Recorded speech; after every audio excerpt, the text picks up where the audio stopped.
Today on Yellowstone Teton's Traveled Podcast.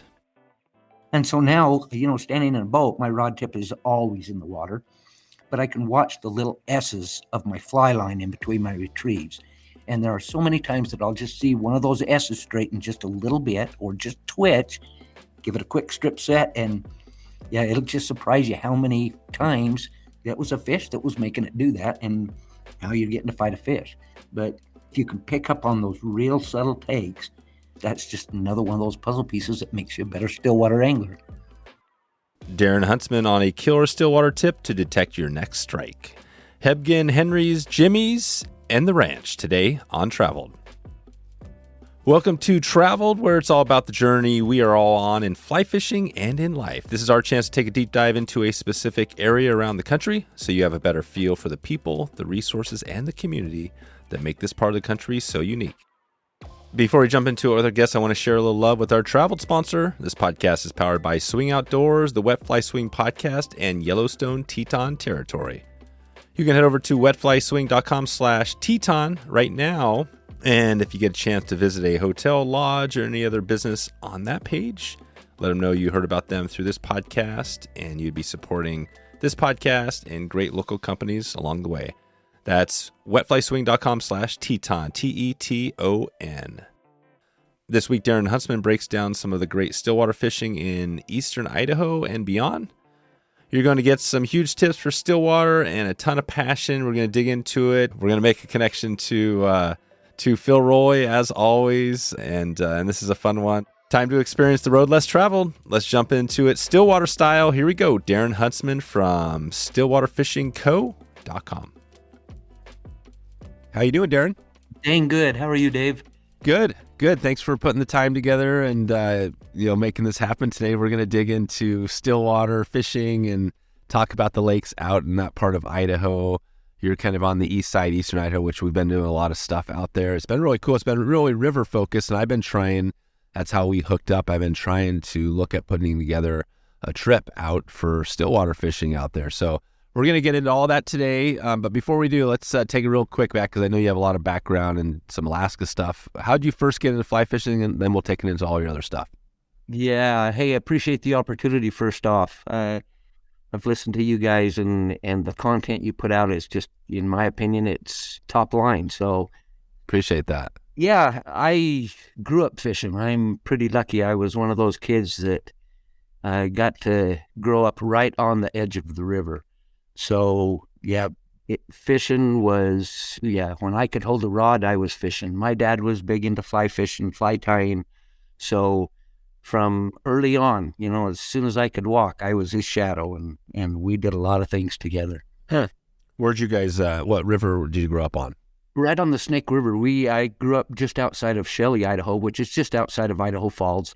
But that snake that you've been hearing some of the guys talk to on some of your previous podcasts, that was right. Yeah, I could hit a golf ball into it. Yeah, that area. Yeah, I think our most recent episode was one with the guys at out of Pocatello, that fly shop. Yeah, down Snake River Fly. Good group of guys. Yeah, it's pretty cool. Nice. So good. So you know this area very well. You've been out there a while. So what was your journey like getting to, you have this, your site here, the StillwaterFishingCo.com. How did this idea come to be? Why did you start a new website? Well, what we did is we just see so many people out there that thoroughly enjoy fly fishing our stillwaters. And it's an opportunity that is just waiting for a bunch of fishermen to discover it. I think probably to most guys, especially the river and stream anglers, it's easy to be able to tell where those fish are. When a guy pulls up to a lake, it's daunting to say the least. But the reward to someone who learns it is just, in my opinion, unequaled. Yeah. What's that look like around? Because I think a lot of people, you hear about, the Henry's Fork and some of the rivers we talked about, and you hear about Hebgen Lake and some of these places, but I mean, when you look at eastern Idaho, if you focus in that part of the area where you grew up and everything, I mean, is it like, are there just as many stillwater opportunities as there are river opportunities?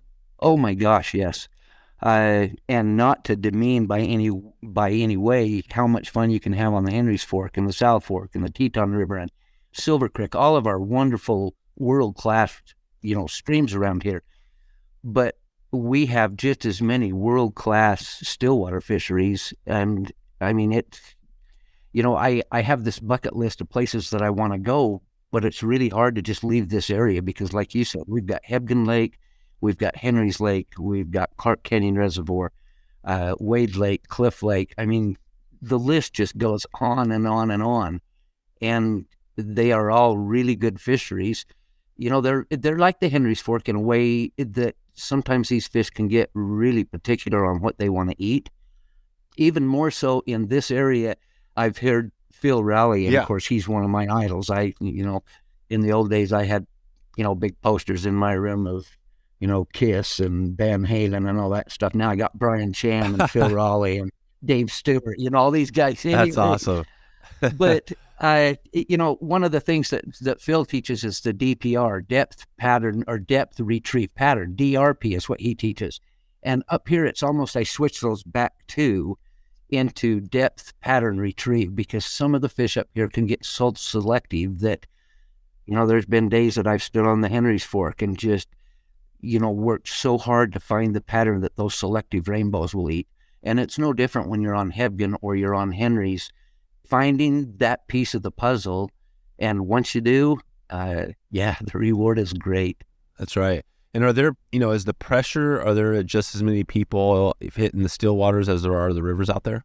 No, I don't think so. I mean, anytime you go to a popular lake or a popular reservoir, you're going to have the marquee places on that reservoir that the fish congregate at, and thus sort of the boats or the tubes or the pontoons.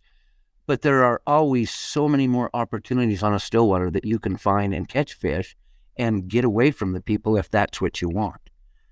To me, I think sometimes stillwaters can be almost a social event in that, the fish will congregate in a certain area and so do the fishermen. And as long as you're courteous and you kind of follow the etiquette of, 2 casts per boat, give that kind of distance between boats, gosh, it's fun to hear what people are saying and watch what people are doing. And who knows, maybe even you'll figure the puzzle piece out and you're the one that gets to put the show on. And so, it's just a really fun aspect of fly fishing. That's right. Nice. Well, this is good. Well, I'm probably going to be heading back out there again sometime, hopefully this year. Heck yeah. Yeah. What is it? So if we're heading out there, somebody's heading out there, I mean, where do they start if they haven't fished any still waters out in that? I mean, they've heard about the big ones and those would be fun to hit for sure. But what would you recommend? Where does somebody start to plan a trip? Oh, I think some of the sleeper reservoirs that we have now, as you've heard on other podcasts, we're in a very big ag area. So most of our still waters are going to be reservoirs that are drawn down for ag use, irrigation, that kind of thing. So earlier in the years, you start kind of down low in some of these ag areas because the fishing is better, the water stays up, stays cooler. We've got just the ones around here I can think of: Daniels Reservoir down south, Chesterfield, Weston, Hawkins Reservoir. Those are down south, and so they're the ones that are going to ice off earliest. And then from there, we're going to move out to Mackey Reservoir, which is just west of Idaho Falls, about an hour and a half. You got Clark Canyon Reservoir, which is north of Idaho Falls, just barely into Montana. And then you get up into Henry's and Hebgen and Sheridan Ranch and some of those. And they're just, the opportunity is everywhere. Right. And when you think of like the Hebgen Lake, Henry's Lake, those versus some of these other ones, what is the big difference between, say, a Hebgen Lake and any of these other ones? Well, Hebgen's a big body of water. And so up there, you've got to know basically where you're going to go. Most of these others, even Henry's, is not a big reservoir per se. And so, you can buzz around in a little boat and fish several different places. Hebgen's a little different area. It's big water and it's different water. Myself, I like to stay up on the Madison Arm end. You get up in the Grayling and Madison Arms and not only is it shallower and so you get more feeding fish in that area, but there's just lots of them. And of course, the bug life, when you get the gulpers up there, that's so fun. And, even when they're sipping on dries, you can get them underneath real easy too. Right. Yeah, everywhere you go. Yep. So you think fishing wise, I mean, fishing, like you said, there's some pressure, but you have no problem finding fish out there on the Stillwater. Right. Just for example, I mean, the Henry's Fork, when we get the good hatches going in, June and July, it's so fun up there. But you've got to be there early enough and kind of stake your territory out, or there's just enough people that, it can turn into a little bit of not fun. The South Fork, goodness sakes, it's such a tremendous river, and you're going to see that when you come up. But everybody, especially the guides, the traffic on that river, the joke is you got to take your own thermos full of water to float your boat. There's so many people on it, and it's frustrating. Yeah. When you pull into a boat landing up there and you've got a dozen boats launching in front of you, and and you're there early, it gets frustrating. You go to the Stillwaters, you can pull up to Henry's Lake and have 30 other rigs sitting in the parking lot, boat trailers, but you can get out in areas where if you're fishing with one or two boats, maybe, or you can find areas up there where there's absolutely nobody. And it's the same way with Hebgen, and most of our other reservoirs are like that. They just don't get the pressure. So that's one of the big advantages of the Stillwater, is that you can actually find a spot where you're not going to be pressured, really. Yeah, that's one of the advantages. Like I tout, my favorite thing about Stillwaters is the fish are bigger, plain and simple. They grow bigger, especially when we have our reservoirs that are getting planted with triploids, and those fish grow really fast. And like our motto is on our site is, we measure our fish in pounds, not inches. Right. And I've heard Phil say things similar to that.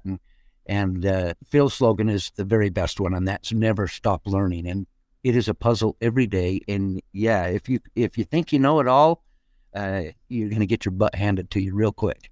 Right. Do you do a little bit of everything as far as kind of the, indicator stuff and dry, like a little bit of everything?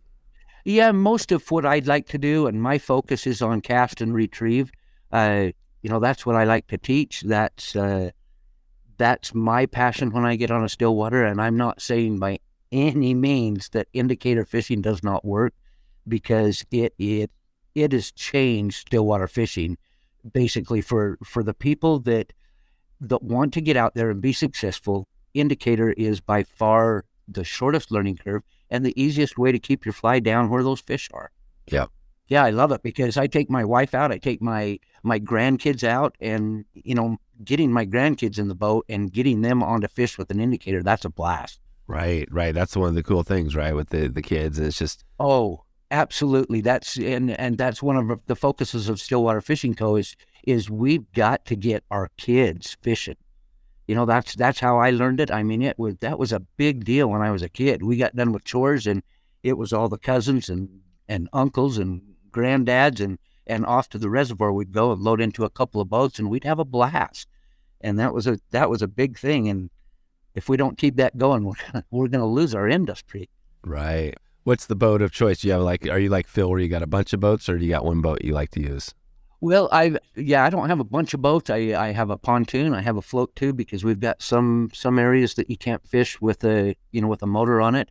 And man, if you gave up on those little places, we've got one down south that's called 24 Mile Reservoir that grows some tremendous fish, but you can't use a motor on it. So pontoons and float tubes are perfect.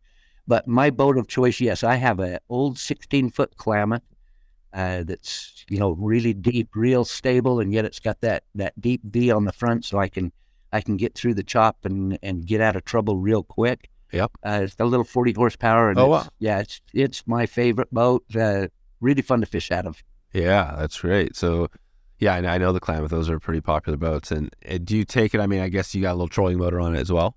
I know that's one thing I will have this year, is a trolling motor on it, just simply to move from place to place. A lot of times you get out, and I love to anchor up and fish the water around me. And, there's a lot of times that you find out that you're maybe just 40 yards one way or the other from where you need to be. And I hate starting my outboard up just to move it that far.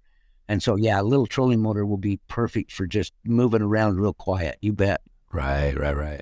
Nice. And what's the gear look like? So if we're on the water, let's take it. I always like to think of a case study, or a lake. Like, what would be, we talked about Hebgen. That's probably a popular. What would be another one that maybe somebody could easily get up to? What would be a good example here? Well, probably one of the easiest and one of the sleepers that we've got around here is down south, and that's Chesterfield Reservoir, and it's outside of a little resort town called Lava Hot Springs. Oh, yeah. Yeah, I know that area. Yeah. Yeah, it lives right up to that name. It's got a great soaking pool there. Oh, it does. Yeah, and so whenever we fish Chesterfield, you will stay right in Lava, which is only, it's 25 miles from the reservoir, and so. Oh, this is perfect. So you just made this. Yeah. Now we're building the trip. I was thinking about like hitting the hot springs. So we got. Oh yeah, and from there you can, you bet that's nothing better than being out on the lake all day long and throwing that rod and then coming back at night and soaking. Oh yeah. Can you get a drift boat in there? Is that a drift boat lake? Yeah, you could put a drift boat in it because that's one of the lakes that there is really good fishing very close to where you can launch a boat or a tube or a pontoon. When we go down there, there's a lot of guys that come up from the, Salt Lake, Ogden area in Utah and fish those southern reservoirs. And we see a lot of guys in tubes but just not the number of people that you would expect. But yeah, Chesterfield's a fun little reservoir. You pull up to that, and the upper part of it is on an Indian reservation, and you can't fish that, which is strange, because most Indian reservations, we have great fishing on reservations. You got Pyramid Lake, and you got the Duck Creek Indian Reservation down south, and gosh, great lakes on there. But anyway, Chesterfield, you can't fish the top end, but most of the fish, I think, hold in the bottom 2/3 of that reservoir anyway. And there are rainbows in there, fish and game plants, triploids, so those fish will grow pretty fast. It gets a lot of pressures from the locals. You'll get the guys out there with their kids and their grandkids on the bank. You've got some good bank access on that reservoir. But yeah, if you can get out and explore, the other sides of the reservoir and the deep end down around the dam is some of my favorite. By the dam, right? And what is that? What is it damming up? What stream is that? You know what? It's the top end of the Portneuf River. Oh, okay. And so, and that river goes down through Lava Hot Springs and has tremendous stream fishing down in that area, and then goes down into through Pocatello and then dumps into the Snake River just above, I believe, American Falls Reservoir. So. Oh, gotcha. Yep, there you go. Wow, this is cool. So there's one cool lake and, like you said, Lava Hot Springs. Yeah, and you could stay there, and from there you could go over and fish Weston Reservoir. You could go over and fish Daniels, which is another one of Southeast Idaho's trophy-designated still waters. You got Hawkins. There's probably a half a dozen that you could hub out of Lava and zip around and fish these different reservoirs and just have a blast. Wow, this is great. So let's take it to that Chesterfield. So if you were going there, what would be your setup? What rod and what line? What would you be fishing there? Definitely starting off, like all of the Stillwater gurus teach it, most of your feeding fish are going to be in that 12 feet and shallower type water. So my choice down there would be one of Rio's intermediate, their Camo Lux line, probably fishing with about a 9-foot leader, 9 to 10-foot leader. And then my favorite down there to start off in the morning would be a black and blue bruised leech in probably about a size 10. And then when the sun comes up, I'll put on a little teeny blood leech, a baby blood leech in a 12 or a 14. And they love that bug down there. They do. And that's something that you're casting and kind of stripping in? You bet. Cast, count it down, find the depth. One of the most important things I've got on my boat is my Humminbird, fish finder, but I don't use it to find fish. It's basically find my temperature and find my depth. That depth is so important. Right. And how do you find that depth? How do you find the right depth? Well, just, number one is knowing what the depth is. If you pull up to an area and you don't know what that depth is, then you're having to do a lot more puzzle work to find out where those fish are. With your finder, you can pull up, that you're in 12 feet of water. Intermediate line, I'm going to count that thing down probably 30 seconds. And then slow strip, and if I don't pick anything up there, I'll count it down a little bit more until I find the depth that they want to, that the fish are at. Right. So you have the intermediate, and then what would be the lines you'd have on the boat with you fishing that reservoir? Oh my gosh! Well, I've got my reel bag, so I've got them. Pretty much got them all. But if I've usually got 3 rods rigged up, and those rods are going to have a hover line in case those fish are in really shallow. I'm going to have my intermediate, and I'm going to have a sink 3. And I figure if you've got those 3 lines, you pretty much can fish any Stillwater anywhere.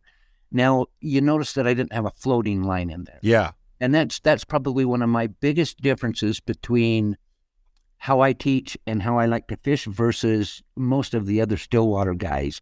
And I do not like floating lines. I'm not saying that they're not a tool that you've got to have, because up on Hebgen, when the gopers get going, if you don't have a floating line, you're missing the boat.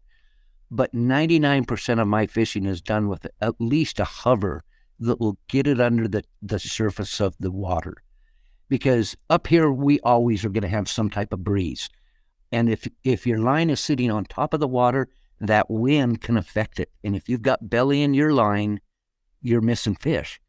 So the number one thing that I teach on Stillwaters is to get that line underneath the water so that the wind can't create another belly. It's tough enough to feel those fish, especially if they're taking it soft. So if you've got any belly on top of the water, fish can pick it up soft and spit it out. You don't even know it. Right. Gotcha. So, make your cast. If a guy can make a perfect cast every time, that's great. I can't. I've always got my little S's and my, sometimes my fly wants to go one way or the other from where my leader ends. But the very first thing that I do is, after I make my cast, is make a couple of really quick strips to get everything tight and to get it under the water. Now I've got a straight line, and if a fish picks it up as it's falling, I'm going to feel that. If I just make my cast out there and then start counting it down, the fish picks it up on the fall, you're never going to feel it. So yeah, get that straight line, make a couple of strips, get a straight line, and then let it sink your desired depth. And then you've got a great contact between you and your fly. Mm-hmm. And on that bruise leech, what's the type of fly? Is that what type of hook are you using there when you're tying that? My favorite hook right now is the hammock. They are so strong. They're tough to find. Fly Fish Food has them. I always make orders to them with them. I played a lot with the Firehole 839, and I love the looks of that hook and the heavy wire, but I just have had too many of them fail on me.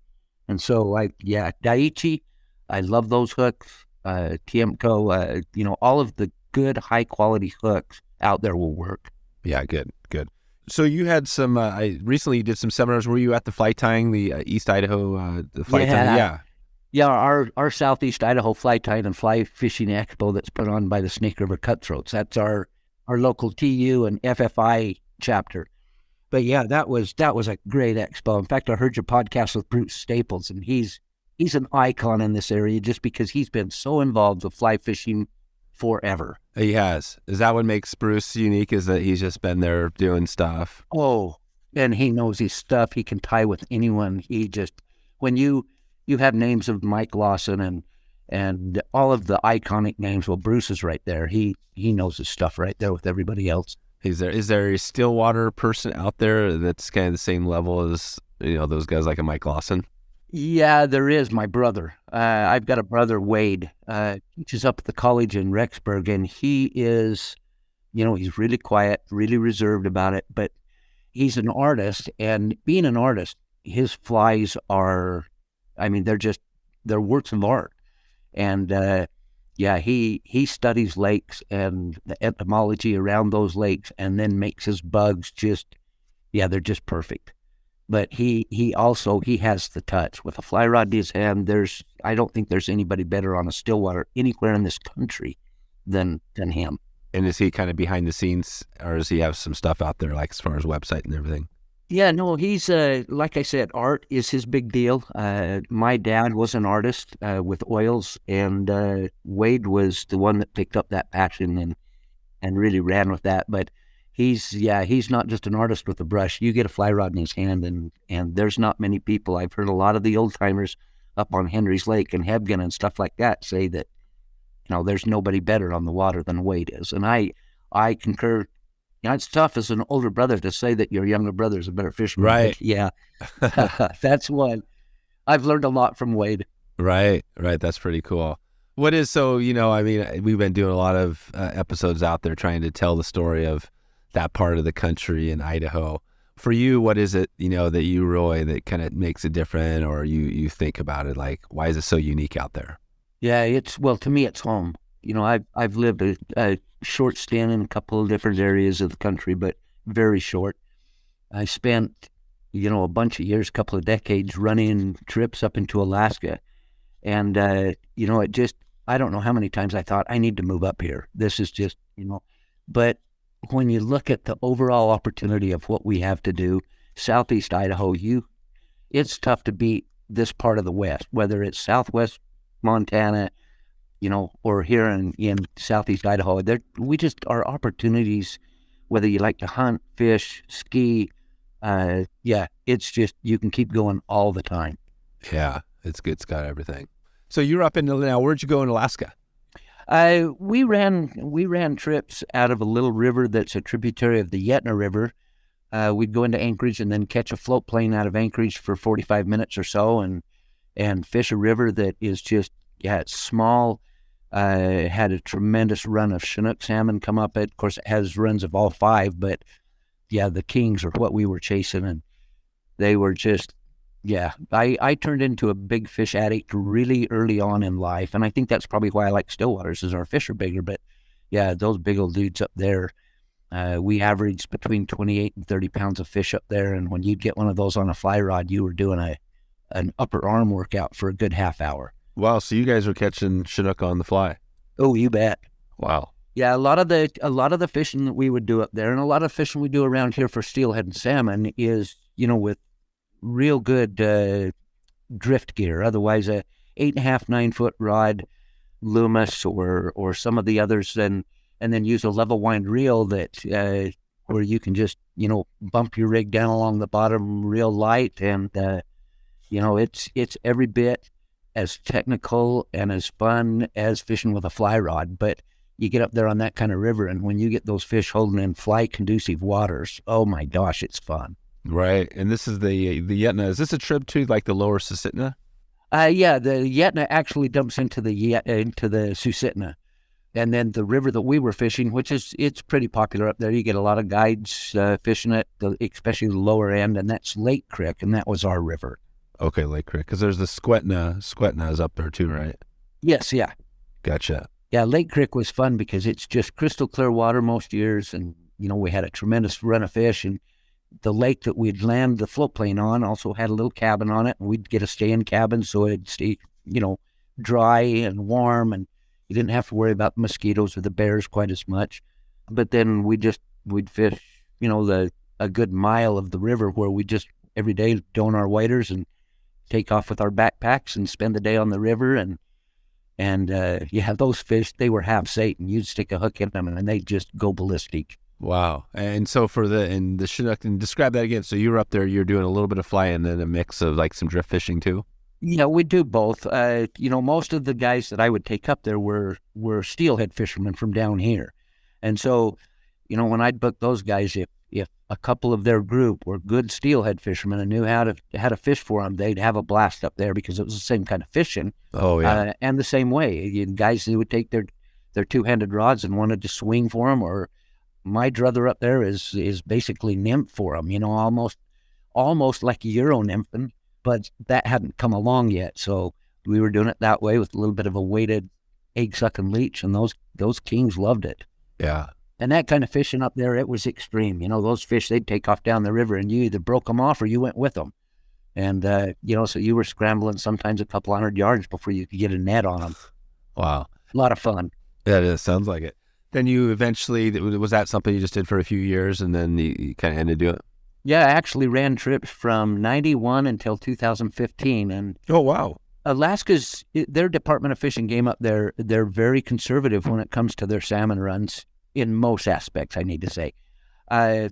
When they have a drainage that has one river that goes bad, otherwise take the Susitna drainage, you have the Deshka River up there, which is really, really popular. But when the Deshka has poor returns, it pretty much limits the whole drainage. So it got to the point where I'd get guys up there and we didn't know whether our river was going to stay open to fish for kings. And that's what everybody was targeting. Oh, right. Yeah, the last year that we went up there, they shut the river down the last 2 days of my last group. And so, luckily we have pike in the lake and it's a trophy designated river. And so we have rainbows. We've got rainbows pushing 30 inches up there. And and true rainbows, not steelhead. So that's awful fun, but that's not what my guys were going up there for. So 2015 was the last year that we actually did that, and we'd love to get back up there and play on that river again. It's just, a special place. Right. How have you filled your time not going up to? I mean, you were up there for almost 25 years. What have you been filling your summers like now? Stillwaters. If I get a chance to fish now, I'm on a lake. Yep, that's it. Wow. Yeah. And so the website. So how are you? What's the plan there on the website? What's your hope there? Well, Stillwater Fishing Co. What we started out is more of an awareness company. You know, we kind of want to do two things with it. Number one is we want to be the brand that people who love to fish stillwaters, they want to wear it. You know, I've got a whole closet full of steelhead gear because I love to fish for steelhead. And, you know, I love their stuff. I love the look of it. But when I get out on a stillwater, there's a lot of guys out there that, you know, they have the same passion as fishing for steelhead. And so, you know, our little fish with our Stillwater logo in it, I think it's cool looking. And we've got good stuff on our website, and it's functional. And we want to grow that clothing line, but we're also going to partner with lodges and guides that are Stillwater specific. We're working with some stuff on some guys down at Pyramid Lake. I love to go down there during the winter because it's the only place I can fish. So I'll make, you know, half a dozen trips down there over the winter. And, we want to partner with people down there on that lake and on Henry's and on Hebgen and, you know, Crowley Lake and all of these lakes we hear that are popular all across the country. Yeah. We want to be part of that. We love the culture, and it's just something that we think will work in the culture. Yeah. Why do you think it is that Stillwater, I mean, it definitely, some people, it's gotten traction. I mean, I've been fishing for Stillwaters for a long time, but it's still, why do you think it hasn't got as much traction as, say, the river fishing? Oh, it's harder. There's no doubt. I mean, when people pull up to it, you know, you can't tell that, you know, where those fish are feeding or where they're holding, or, you know, you can't even see any of the terrain like you can on a river and such. But I think that's part of what makes it so much fun. You know, I've done all the river stuff. I'm old enough, I've done all that stuff. And this new puzzle is just, it's non-ending. Every reservoir, you have to figure it out every day, because what works one day may not work the next day. Now, generally speaking, you know, you've got a pretty good idea of what's going to work, but there's been days up there on these lakes that, you know, you start off and you get a good bite going, and then everything dies, and then that's when the puzzle starts, is especially when the fish are still working around you. What are they, you know, what depth are they at? There's just so many puzzle pieces that you get to figure out, and that's what's so fun about Stillwaters. Right. We recently had Phil, he was on and did a kind of like a you're new to a lake sort of thing. And yeah, I love those new Littoral Zone podcasts. You bet. Yeah, exactly. Yeah, the Littoral Zone. Yeah, that's pretty cool. We got, you know, the opportunity obviously to have Phil, but it's, you know, again, there's always little things, and every lake is a little bit different. Do you think when you learn something from a lake, say Hebgen, can you approach another lake, or do you think you can use the same techniques to approach another new lake around the country? Oh, most certainly. I don't, like Phil says, you're always learning. And a guy that doesn't chalk that up and think about it, you know, that's one of the biggest things about a lake, is when I go fish a lake and it gets the better of me, that just fuels my fire to not only learn more about that lake, but other techniques that I can use to make me more successful on any lake. Yeah, I love Phil's part where he says, you know, when you pull up to a lake, take a minute, you know, look around.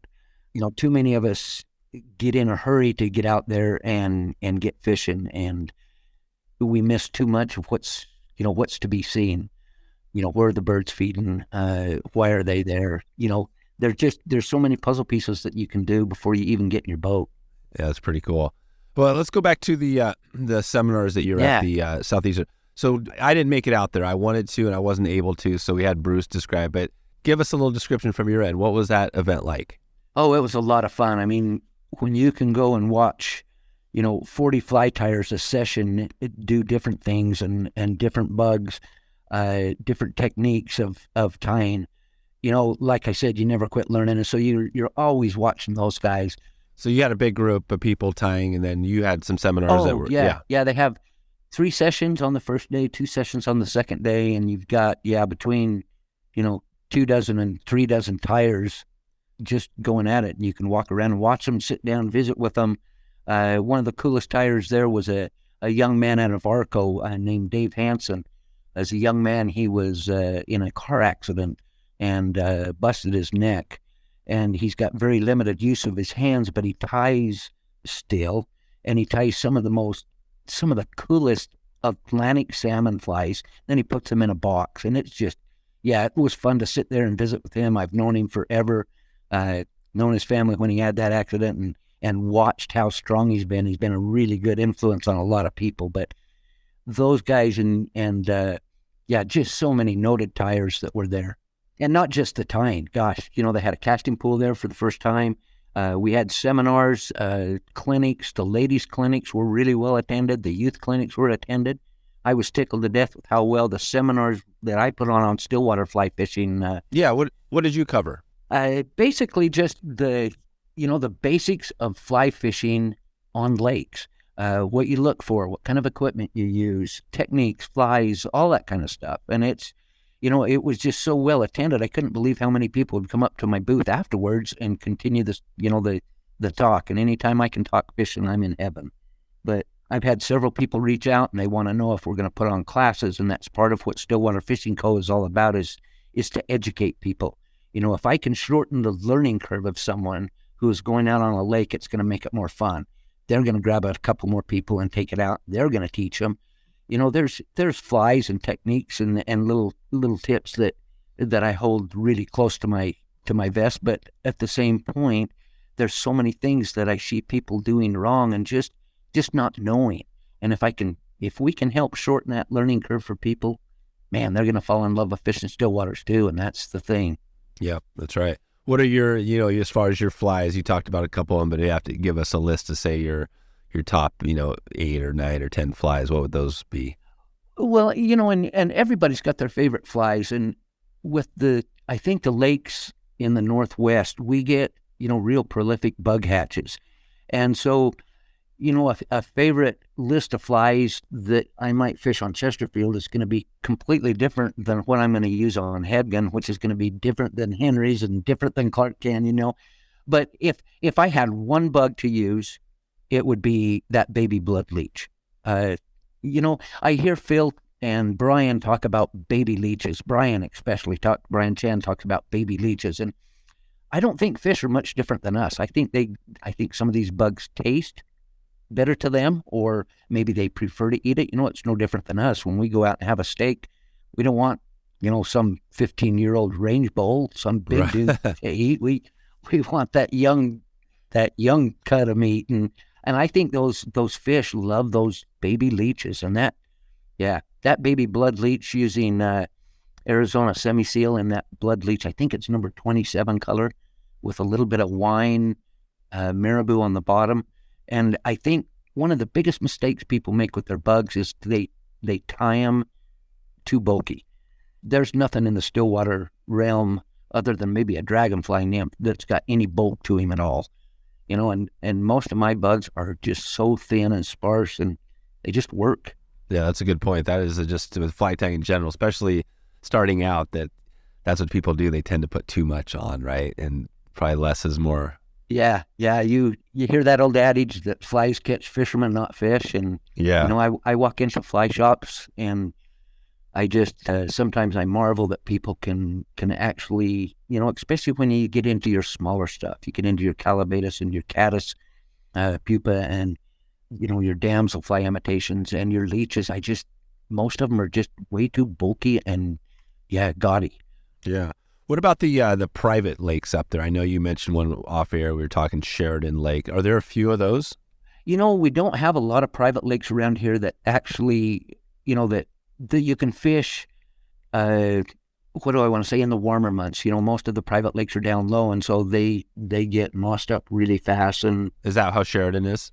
No, not at all. Sheridan is one of our high country reservoirs. It's, it's a cool little place. It's Eagle Ridge Ranch. Matt Hyde, who is Lemoyne Hyde of Hyde Drift Boat, that's his son, and he runs that, has run it for years and years, and it is just a special place, that Sheridan Ranch. Just to go over it real quick, that the guy that owns it is Frank Vandersloot, who owns Melaleuca. Anyway, when he bought the property, he had a company come in and do some work on the stream because it was so poorly eroded, and the cattle had been going through it and everything. And anyway, they gave him a price, and he says, well, triple that, make it unbelievable. And so not only is the Stillwater great and has wonderful fishing for rainbows, but the Sheridan Creek that runs through that ranch, it'll make you drool, because you'll see fish in there that are 24, 26-inch rainbows that come up out of Island Park Reservoir and just end up living there because there's so much food in there. And so they can come up from Island Park and get into Sheridan. Yes, they can. And the cool thing about it is, Island Park Reservoir has a pretty big population of suckers. And, most people look down on those trash fish type species, suckers, chubs, but man, they create an awful lot of food every year when they run up Sheridan Creek and spawn. And then those fish have all of those fry to feed on, and they grow awful big up there. Right. So then that's kind of the thing with, and a lot of Stillwater, it's the food, right? I mean, that's the thing. These fish are, and especially there, because you're in the kind of the desert, right? I mean, it's hot. It's a big growing season. Yep. We are high country. Yeah, high desert up here. There's no doubt about it. It's unforgiving country once you get out of the water. Yeah, right. That's cool. And then what is a typical, are you fishing in August? You're hitting the high mountain in August. Are you fishing through the whole summer out there on the Stillwaters? Yeah, we can find water pretty much all summer long up here. Even Henry's and Hebgen and Clark Canyon Reservoir, Mackey Reservoir, we can fish those late into the year because they've got, they're either at the altitude or they've got the water depth that you can find cool water where those fish, not only can you fish for them, but you can do it ethically because it's not stressing them. Yeah, not stressing. Okay. And if somebody was going to, back to that planning of the trip, is there some sort of a guide, or, if somebody wanted to see all these lakes, is there a book or something out there you'd recommend? Oh, you can, there's all kinds of stuff out there that you can get on, our InfoNet and just Google everything. But if I were to make a trip up here, you definitely got to fish Henry's Lake. Yeah, so Henry's is one you got to hit. We're in a little bit of a down cycle on that lake right now, but hopefully it'll come back, to where we're catching as many big fish as what historically we've had in there. The new world record was taken out of there last year for the Henry's Lake cutthroat, and then they hybridize them with another, with a rainbow, and they just turn into a mean fish. Right. And we had one that was, big old fish came out of there last year. Wow. So Henry's is a good one. And how big is Henry's versus Hebgen? Oh, not even close. Yeah, Hebgen's probably 4 or 5 times bigger than Henry's, but they're different types of fishery. Mostly you got rainbows and browns in Hebgen. You got cutthroats and the cutbow hybrids and brookies in Henry's. And so they're different species. They act different, but that's what makes it so fun. And then you got to hit Wade Lake and Cliff Lake that are right there in that same little loop. You take Henry's, Hebgen, Cliff Lake, Wade Lake. There's a bunch of them right in there that you could just have a blast. Right. And then you got, what about the Island Park Reservoir? Island Park Reservoir is another one of those reservoirs that can be really good, or it's just it goes with cycles. That reservoir draws down a lot every year, and it seems like we have more of a problem with chubs and different things like that. And so every once in a while, Fishing Game will take and try to do things to increase, that fishery. It used to be a blast. I mean, it had rainbows that were pushing double digits, and it wasn't nothing to go on the West Thumbs and get out in your float tube and be able to find some of those fish. But it's struggled in the years past. But it'll come back, and then maybe Henry's will turn off and we can fish Island Park Reservoir while Henry straightens up. But it always seems in the high mountain lakes we have that cycle. Oh, those are high mountains. So Henry's is a high mountain lake, yeah. Most certainly, yeah. Yeah, gotcha. Okay, so let's take this for example. So if we're coming up there and we got Phil coming and we are going to meet up and bring a few people out there, what would be the trip you would put together for us? Oh, man, a couple of days of school on Sheridan so that everybody gets it down, and then go fish Hebgen and Henry's and Wade Lake. I mean, you gotta spend some time on Henry's if the weather lets you. Yeah. So you leave it open. You say, hey, we're going to hit these lakes. We're not going to be at one. And then and then what would you say for a place to stay, like a lodging sort of thing? Oh my gosh. If you're going to fish Sheridan, Eagle Ridge Ranch has some great little cabins there at their facility. But then we've got lodges all up and down. We've got, places to stay, lots of Airbnb opportunities. Yeah, lots of stuff out there. Lots of cabins. I mean, yeah, tons of resources. Cool. So I think that would be something would be fun to do. Yeah, if I had to recommend one place in the Island Park area to stay, it would be the Angler's Lodge there in Last Chance or Trout Hunter. Angler's Lodge, I'm kind of particular to that because I did all the stonework on the outside of that. So, oh, wow. Yeah, I'm a stonemason by trade, and so there's a lot of places up there that have got my signature on them. No kidding. That's pretty cool. What about that story about the guy, up on the at the the headwaters of the North Fork, the guy that was building? Do you know that story? Oh, you probably mean Johnny's cabin. Yeah, Johnny's cabin. The little guy, right? Yeah, the big spring. Yeah. So let's see, Johnny Sachs, I think is. Yeah, Johnny Sachs, exactly. Anyway, yeah, he was a trapper and explorer back in the day, and before anybody had moved in there, he built a cabin, and he was really short. And I'm not a big guy, and so I kind of relate with that a little bit. But yeah, all of his doorways on that cabin where it's on Big Springs, and that's the headwaters of the Henry's Fork. Of the Henry's Fork, yeah. Yeah, it pumps out like 55,000 gallons a minute, and just is crystal clear. Wow. Yeah, and Johnny's cabin is on the other side of that. It's a pretty cool place. And of course, you're so close to Yellowstone. If the guy comes up here and fishes, you got to go into Yellowstone. Even if you just go in to see all the fly shops in West Yellowstone, that's a lot of fun. I know. So that's the cool. I think that's one of the things that separates, this area that makes it cool is that we're sitting here talking about these lakes, which are great famous lakes, but at the same time, you're shooting distance almost from Yellowstone Park, right? Oh my gosh, yes. If you took a 2-hour drive from where we're at in Idaho Falls, you've just got endless fishing opportunities. It's just, you don't need to go anywhere else. Yeah, exactly. Well, this is a question that I keep thinking about out there because, Idaho, you always, the Montana is kind of the big one. And then Wyoming has some, obviously Yellowstone's kind of mainly, I guess, in Wyoming, but Idaho seemed like it was always the lower. Do you feel like, from growing up that things have really been growing a lot since you were a kid, or in the fly fishing's more popular? Has it always been really popular in Idaho? Oh yeah, when I grew up doing it, I had a lot of buddies that did it too, just because that's what we did. Everybody was doing it, so you probably didn't know it. It's like everybody did it. It felt like everybody was doing it. Yeah, but we've definitely seen changes. You go up into the Teton Valley, and that valley used to be just so hidden and unknown. That Teton River was just a gem, and it still is. But it's just we're turning into Park City and Vail and Aspen. We just we're going to love it to death. That's one of the problems that we've got with some of our reservoirs is we're building these big old cabins and big old homes on it, and then we put the septic systems in, and all that water's got to go somewhere, and pretty soon we've got lakes that we're basically fertilizing to grow algae and more moss than what they're designed to do, and that can hurt our fish. But yeah, we live in a great part of the country. Yeah, that's great. Cool. Well, I think that we got some good opportunity. I mean, I'm kind of like mastermind trying to put together something.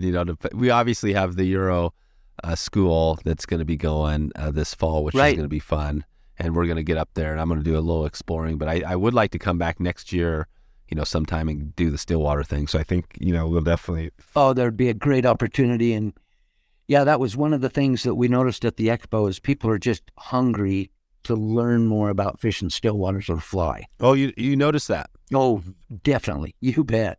And if, like I said, if those guys who learn and already know how to do it, if we don't pass that on to these other people, we're going to lose the interest in it because, no matter how you look at it, Stillwater fishing with a fly rod is tough business. I still remember the very first years that we started fishing down south, and still you go down and fish Chesterfield, and you have a lot of guys that are trolling, and they look at you with a fly rod and they think you're out of your mind. Oh, right. Still lots of trolling with like just flat lures and stuff. Yeah, exactly. But when they go by and you're hooking fish after fish, and all they're doing is moving around you, pretty soon they come up to you at the boat dock and say, man, I want to learn how to do what you were doing. And that's what we've got to do. And if we have the old mentality that, that most of the public look at fly rodders as kind of somebody that's got an upturned nose. We're not doing what we're supposed to be doing, and that's showing people how much fun it is, and they can have that kind of fun too. Yeah, that's right. It sounds like there's tons of opportunities out there. Yeah. We mentioned a couple shops. What is the closest or you consider your kind of local shop, fly shop? Oh, Jimmy's All Season Angler here in Idaho Falls it's a great shop. I've heard that a number of times. Jimmy's has come up. It feels like that's one of the ones that people are like, oh man, Jimmy's. So what is it about Jimmy's that is Jimmy still there?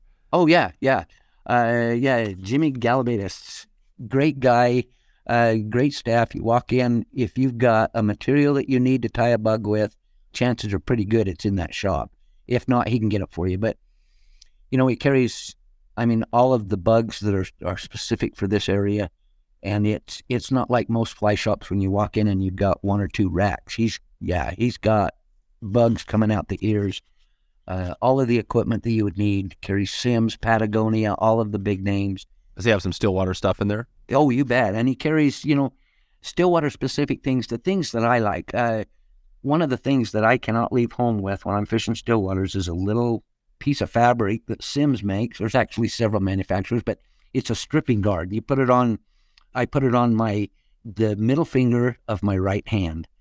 And what it allows me to do is when I make that cast out there and I need to get the couple of strips in really quick, it allows me to strip fast and not burn my finger.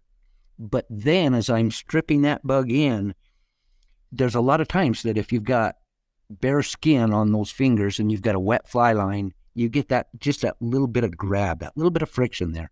And those stripping guards make it so that I can feel really soft takes when normally all I'm feeling is that friction of the wet fly line on my skin.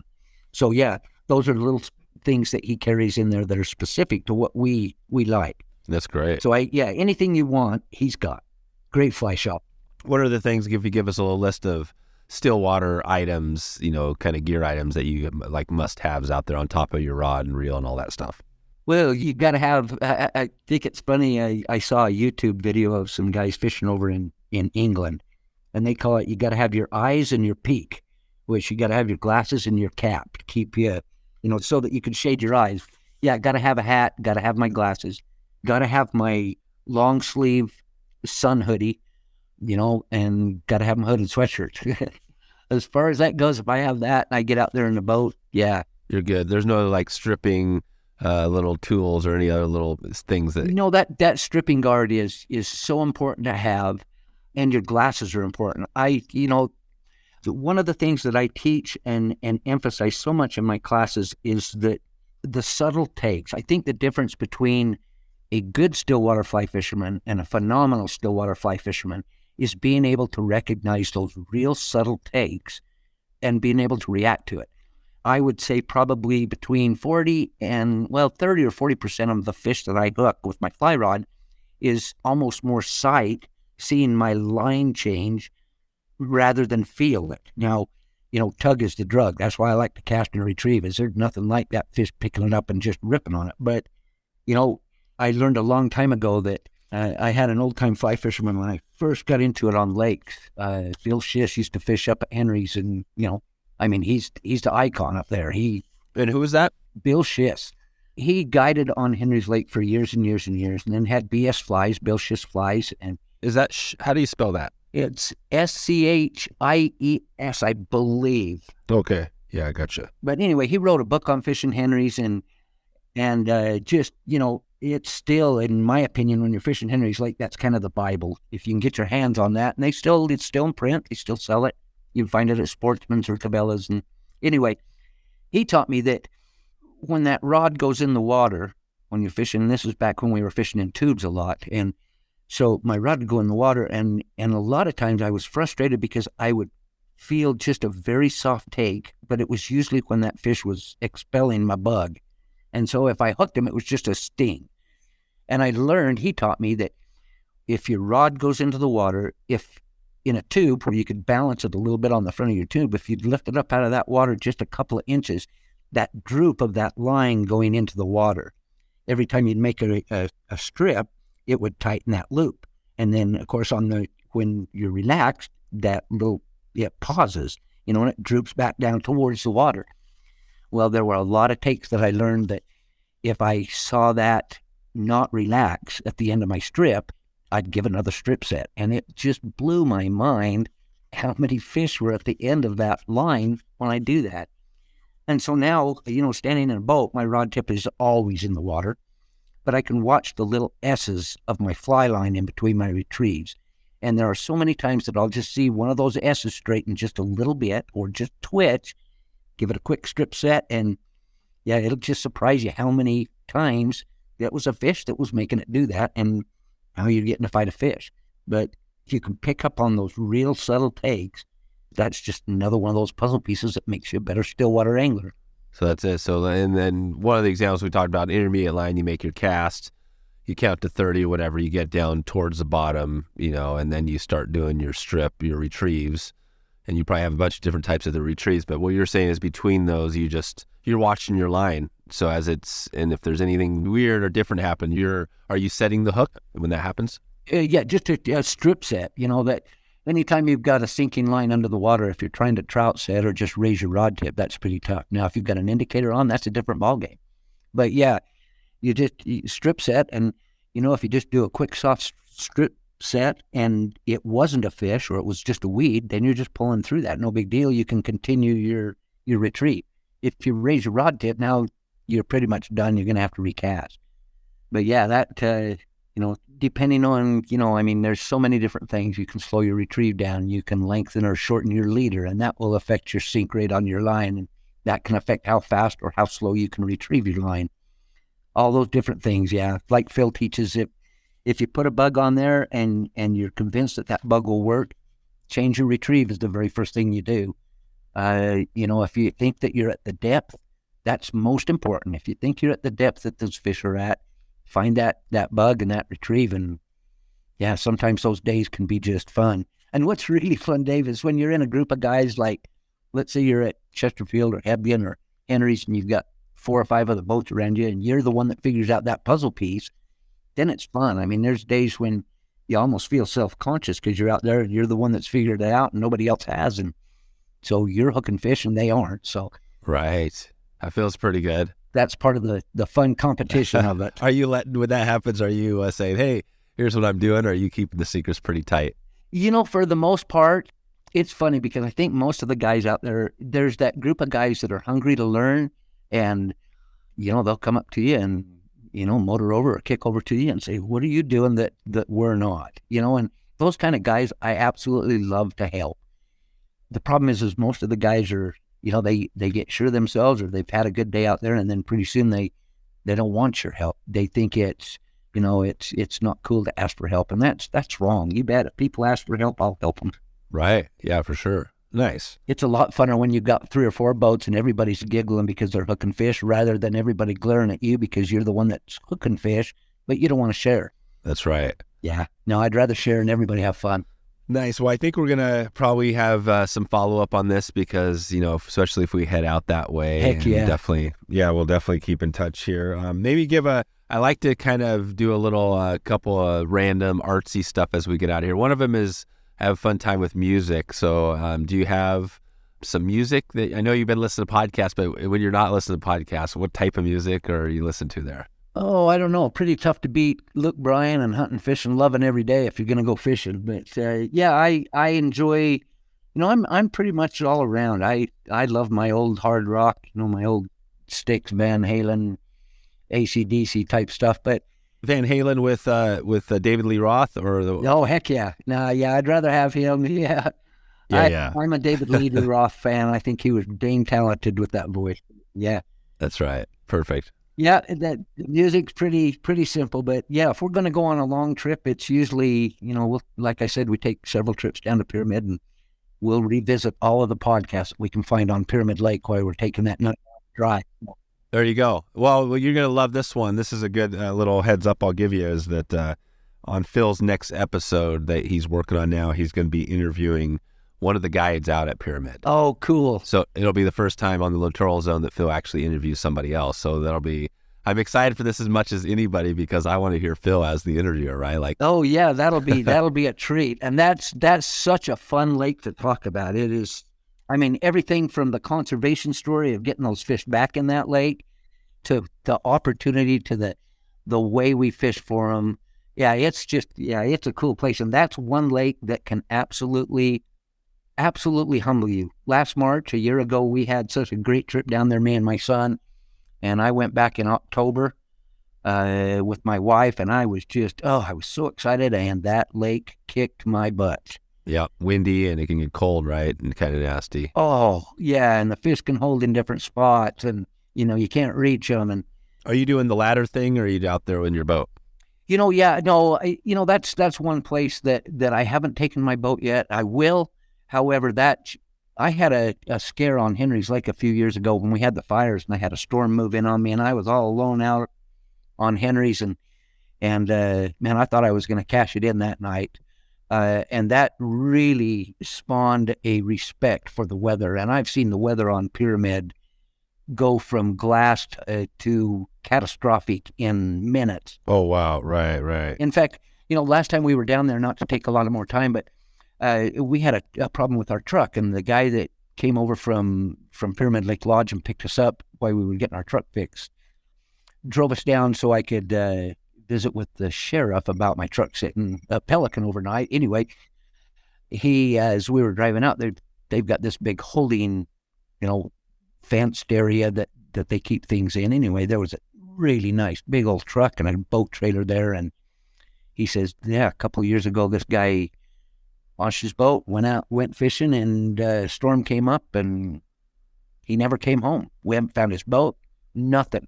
Wow. And so here's this really nice big old Dodge Ram with this big nice trailer, and it just is a really good reminder to people that, man, if you don't respect still waters, storms come up, they can turn awful ugly. So what happened on this Hebgen Lake where you almost cashed it in? Oh, it was on Henry's. On Henry's. Yeah, a couple of years ago we had, the stuff right on the Montana-Idaho border there caught fire, and the way the wind roasts up there, Henry's was a smoky area that whole summer. What year was that? This was 2 years ago. It would have been, 21. We drove through that.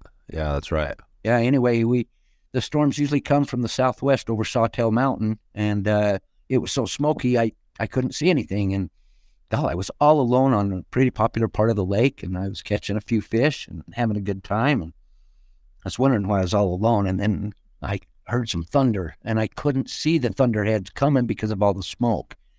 And by the time I heard the thunder and realized what was happening, I could see it marching across the lake, and got everything pulled up and got a life jacket on, and then put another life jacket on like a diaper, because I knew, you get it. I don't care what kind of 16-foot boat you've got. If you get out there in 6 to 8 foot swells, that's scary stuff. Wow. And I finally limped over along the bank, keeping the nose into those waves as they were pounding me. And finally, after a half an hour, I got into a place and waited it out. But it taught me a very valuable lesson, and that's don't turn your back on what the weather's doing. Yeah, right. That's crazy. So that was in the 16-foot in that Klamath? Yeah, that was in my Klamath, and I mean, which has a good nose. I mean, you could take those in the ocean, right? I mean, it's great. It's got a 77-inch wide beam. I mean, it's as stable as any little aluminum boat you can get your hands on. But it just, that night scared me bad. Yeah, taught me a good lesson. There you go. Wow, good. Well, it's good you survived and still have the boat going out there. Well, give us just a couple more, and we'll take it out of here. If you're going there, we talked about some lodges. What would be a good place to go? What would you recommend if we're going to get a nice dinner one night? Where would you go out there in that part of the world? Oh, goodness. On Island Park Reservoir is the Lake Shore Lodge. Oh, nice. And it's very well known, but they have got a great menu, and I am a cheeseburger connoisseur. Yeah. And they still to this day have one of the best cheeseburgers you will ever get. Perfect. At the Lake Shore Lodge, yep. And it's cool. It's in the summer, that's a place you got to visit. They got a cool little bar. They got a great deck, a big fire pit out on the shore of the reservoir. It's just, it's world class. Amazing. I love that. Yeah, my kids love cheeseburgers too. So do I. So we're going to set this up. And then in that part of the world, Eastern Idaho, who's a famous person that's like a name everybody would know that's kind of either from there, or there a bunch? Are there any? Oh my gosh. You got a bunch. You've got Mike Lawson, you've got Jimmy Gabetis, you've got, well, Bruce Staples, in my opinion, but then you got Renee Lemke, Ron Cordes, then Bob Jacklyn. Well, Bob Jacklyn. Yeah, he's got a shop up in the West. Yeah, we just talked to Bob. Yeah, we got Bob. Yeah, and you just had an episode, Blue Ribbon Flies, up there too. Yeah, with Craig. Yes, exactly. Yeah, Craig, that was great. Man, talk about a story. Yeah, he's been around forever. Bill Schiess. Do you remember that town? Do you remember when you maybe didn't go there much, but Craig talked about? Oh, you bet. You remember when it was it sounds like it was it was almost like the mob was running the town. And we never stayed in West Yellowstone per se. I mean, every once in a while, my mom and dad would take us up and we'd stay there, but we were campers. So, we had mom and dad had a camper, and if we went into Yellowstone, we weren't staying in West. We were going in, or else we were going to stay at Hebgen or Island Park Reservoir, someplace like that. But yes, I remember the old West Yellowstone and how rowdy it was. And I can, in fact, I could tell you a story about the sheriff one night up there. What sheriff? You mean Craig? Yeah, way back in the day, and I'm sure he probably doesn't remember this. But let's hear it. He might. As a youngster, we were up there, and me and a buddy of mine had been hopping around at the different places in West, and when it came time to drive home or drive back over to Henry's, we weren't supposed to be driving, and so we pulled off onto a little shoulder of the road just right outside of town, and I mean right outside of town. And the sheriff knocked on our window and says we couldn't park there, and I says, well, I can't drive anywhere. And he says, well, buddy, all I can tell you is I'm going to get in my car and turn around and go back into my town. And when I come back out here, you can't be here. Huh. I said, that was pretty cool. So we drove about a mile down the road and pulled off into a little grove of trees. That's where we stayed. See, that's pretty funny. But yeah, when I heard his podcast about how he worked with everybody and wanted everybody to get along, that's a true story. It is. That makes sense. Yeah, the West Yellowstone is a fun town. Yeah, it is. It's a cool town. And so your camper, so tell me this, I'm interested in the camper stuff. So what was back in the day when your parents, what camper would they have? Oh, my mom and dad had a 16-foot Aristocrat lowliner. It was a little teeny camper, and it had, you could pull the couch out into a bed. That's where mom and dad slept. Was this like a pop-up top? No, it wasn't pop-up. It was a hard top, because in Yellowstone Park, if you wanted to go in there and park in the campgrounds, because of the bear problems, you pretty much had to have a hard-sided camper. There's only certain places that you could take a pop-up or a tent. And so, yeah, mom and dad they had that little Aristocrat lowliner, and it was What year was that, do you think? I want to say that camper was a 70. Yeah, I'm looking at him now. So the Aristocrat, yeah, and that's a total, that's a camper that I've seen. Yeah, you've just seen it. It's. Yeah, and they were little, you couldn't go up the second part up to where the couch and the bunk bed was without banging your head. Oh, there's a bunk bed in there. Yep, at a bunk bed, I had we had 5 kids in my family, and so we had to fit them all in there, and so. Wow. We doubled up on beds, but gosh sakes, the memories of taking that out while we were fishing for salmon. My dad was a big salmon fisherman. He was addicted to big fish, and that's where I got it. But yeah, every summer it was several weeks out on the Middle Fork of the Salmon River or on the Lemhi River chasing salmon, and then chasing what kind of salmon? Kings, Chinook. Oh, it's Kings. Yep. Up on way up high this is way up there. Yep. The farthest inland run of fish other than the Yukon River is our anadromous fish that come up into Idaho. Yeah. Are there what's that look like now? Are there some Chinook still coming back there? You know what, we're going to, they'll have a token fishery this year, but generally speaking, not really. Not really. And sockeye too, right? Sockeye used to be a huge run of sockeye. Yeah, sockeye used to come into Redfish Lake. We used to get a ton of those here, but now, because of the obstacles that they've got to face going in the ocean, it's pretty tough to get a return. Yep. Yeah, it's so far, it's a challenge.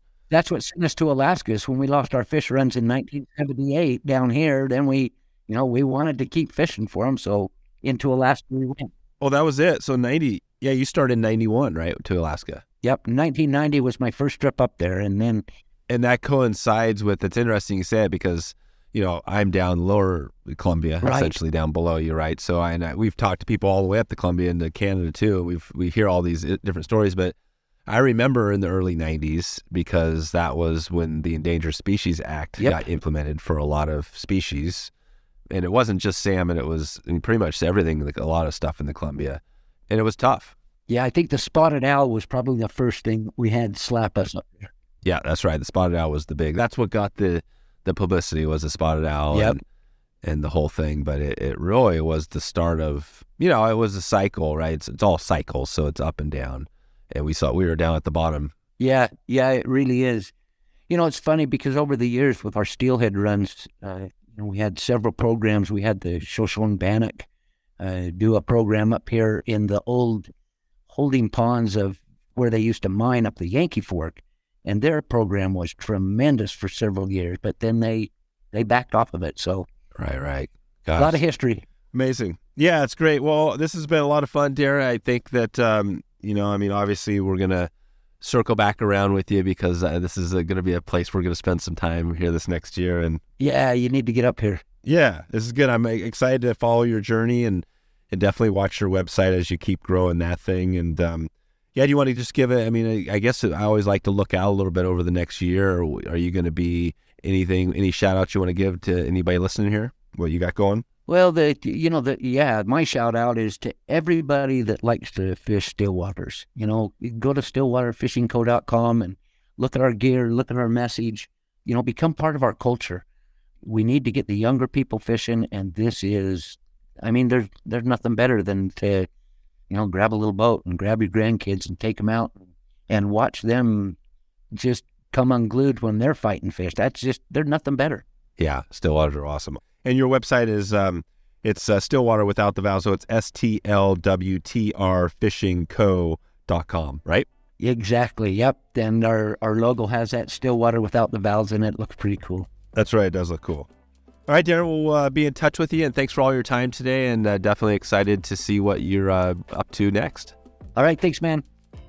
Darren Huntsman on travel, part of the Wet Fly Swing podcast and Swing Outdoors. This podcast is supported by Eastern Idaho's Yellowstone Teton territory. You can support this podcast right now by checking out Eastern Idaho, and you can head over to wetflyswing.com/Teton, Teton. Check out any of the brands and companies over there and let them know you found them through this podcast. Don't forget to check in with me if you have an area around the country you'd like us to travel to. Also, a quick reminder before we get out of here today, the Euro School trip is planned for this year. It's sold out, but want to give you a heads up. If you're interested in finding out more, you can check out wetflyswing.com/Euroschool. That's Euroschool, and enter your name, and we'll save you a spot for next year and check in with you on that. All right, before we get out here, let's take a quick look at the website. Let's take a quick look at Yellowstone, at YellowstoneTeton.org right now. I'm clicking through past the bunny rabbit, and let's take a look what we have going here. I'm going to just bust down to, I'm going to start actually, what did we do last time? Regions, Idaho Falls, Island Park, Rexburg, Swan Valley, Teton Valley. We talked about all these events calendar. Let's go to guides. Let's go to guides and outfitters, and then let's go to travel tools, travel guides, maps. Let's go to guides and outfitters. All right, what did we check with last time? I do not remember. Let's see who we have left to chat with here. We've got quite a number of things here. You know what we got coming? The Henry's Fork Lodge. We got Mike Lawson coming up soon. We're going to be circling back around with Mike Lawson. That's going to be amazing. We had him on quite a while back. We're going to dig into another topic. We got, the lodge at Palisades Creek, the Henry's Foundation, Henry's Fork Foundation, and there's a number of places still that we could look at. Let's take a look at hunting. Let's look at hunting guides. There's not as many, but we got Juniper Mountain Ranch. Okay, and guides and outfitters. There's a bunch here. Let's take a look at one random one here. Rocky Mountain Elk Ranch, Rexburg Motorsports. Let's take a look at that Diamond P Ranch. Let's take a look at this Rexburg Motorsports. I'm interested to see what this is. Here we go. Guy doing a tabletop. Exactly. That's the greatness. I love the tabletop. There's a guy doing a flip on a snowmobile, and then there's a 4x vehicle. But the tabletop is amazing. That's it right there. Do a tabletop on a motorcycle. So there's a little bit of information here. You choose where to ride. So there's some different areas you can ride. That's like Rexburg Motorsports. So there you go, Rexburg. And what else do we have here? So a ton of fishing. I mean, there's a ton of resources here. The point is that there's tons of diversity here. Whether you want fly fishing, some of the outdoor winter sports, lots of lodges. So check it out. Head over right now, wetflyswing.com/Teton. Take a look and let me know if you've been over there. I'd love to hear if you've been to one of these locations. All right, that's all I got for you. I am going to head out of here. I hope you're having a great day, a great evening, a great whatever it is right now. And I hope you enjoy this episode of Traveled. And I hope you get a chance to do some traveling and experience that road less traveled. Talk to you soon.